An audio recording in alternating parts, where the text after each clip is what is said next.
Well, we're already seeing the consequences of President Trump's executive order to suspend immigration from Muslim-majority countries. 7 migrants that were supposed to be on a flight from Cairo to New York City were stopped from getting on the plane. 6 of them are from Iraq, 1 is from Yemen. The aim of President Trump's order is to limit the rise of Islamic extremism.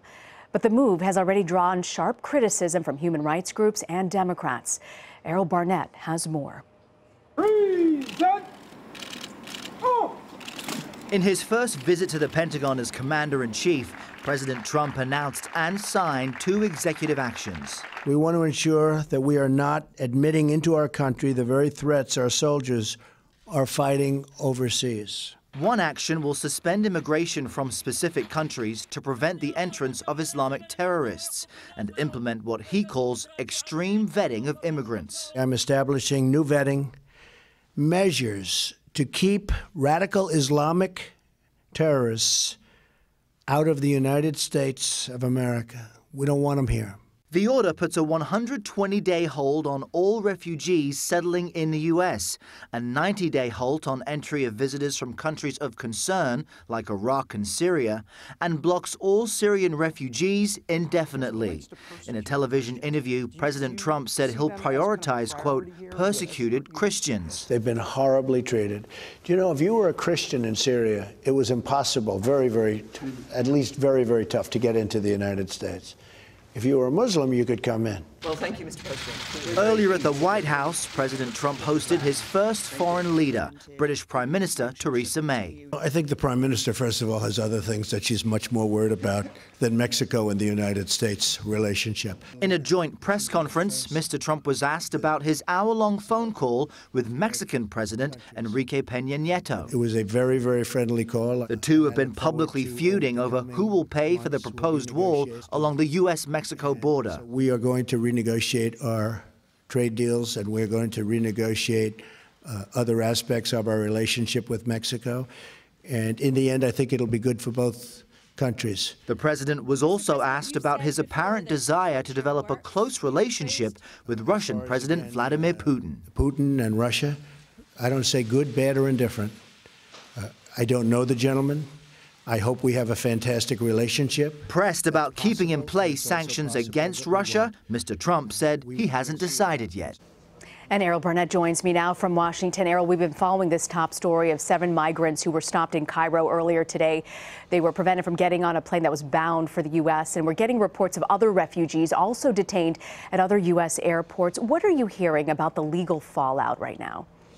Well, all of this, Rena, appears to be building. Those are just a few early examples of President Trump's executive order being implemented. This ban on refugees from a series of nations being abided by certain airlines and, of course, the U.S. Department of Homeland Security. We're also seeing the first legal challenge of this order. You mentioned those 2 Iraqi refugees. They are being detained at New York's JFK airport. Their lawyers are trying to get them out. In reports on the New York Times, it said that the Customs and Border Control agents, when the lawyers said, who do we speak to, responded and said, well, speak to Mr. Trump.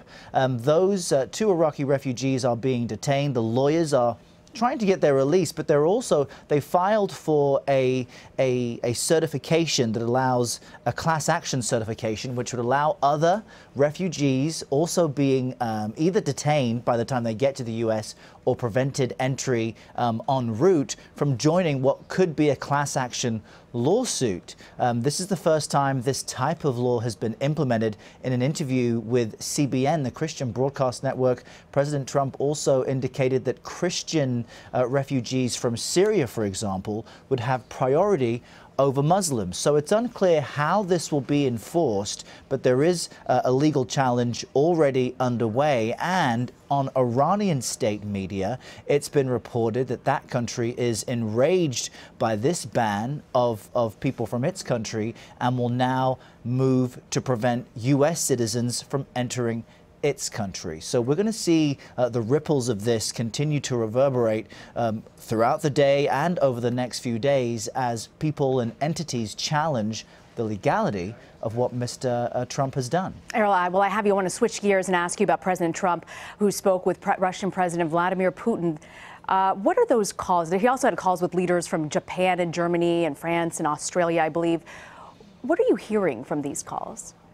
Well, those phone calls with typical U.S. allies are expected to cover the same ground and reinforce current standing U.S. foreign policy. For example, Prime Minister Shinzo Abe of Japan has been invited to visit the White House on February 10th. The key question, though, is what will come out of this phone conversation with Russian President Vladimir Putin. As you saw in my report, previous comments from the president show that he is not eager to view Russia and Vladimir Putin the same way that President Obama did. So the key question is, will he uphold those Obama-era sanctions on Russia, both for its incursion into Ukraine and annexation of Crimea and for its interference in the election? The intelligence community collectively agreeing that Russia interfered to prevent Hillary Clinton or damage her chances of a presidency and help Donald Trump get elected. He has been forceful in refusing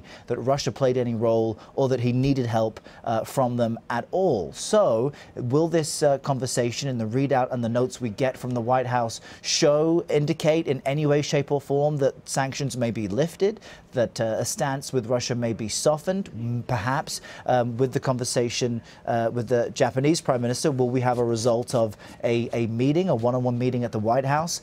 We will wait to see that, but most of the attention will be on this phone call because Washington is very curious as to how Mr. Trump will stand up to the Russian president, considering the many international issues that the two countries, the U.S. and Russia, have been on opposite sides of. Okay, we look forward to hearing more from you later this afternoon. Errol Barnett in Washington. Thanks, Errol. Sure.